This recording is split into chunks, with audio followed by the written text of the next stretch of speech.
My uncle told me once that the first thing is you have to enjoy being outdoors. And secondly, you gotta be willing to withstand some pretty rough and wild weather. Anytime you're outdoors, whether you're shooting something or catching something or not, you're learning something. You know, I'm learning from my mistakes and understanding what I did wrong and what I can improve on. And you know, the same thing with hunting. It's especially around here, you gotta put in a lot of time and effort to, you know, understand the animals that you're after, and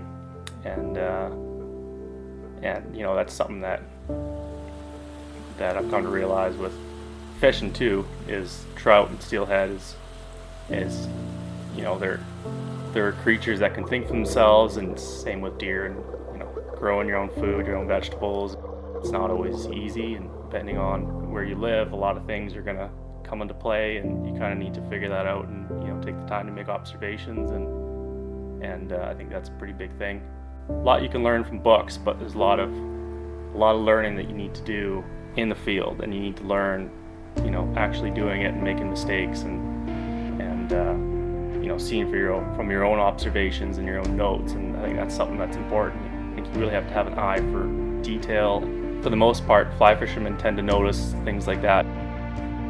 It takes a certain personality to kind of slow down, and that's kind of the way I like to live as well. I seem to have more of appreciation for the wildness and the purity of you know, of nature. When you were successful in the field hunting or fishing and you get to write about it later, you kind of get to relive it. And I would love to have the giant book full of stories that pass down to my kids or my grandkids. And my great grandfather, he used to hunt quite a bit and fish quite a bit, and he always kept a journal, and I just always thought it was pretty fascinating reading how it was, and just reading some of their stories. It's pretty inspiring.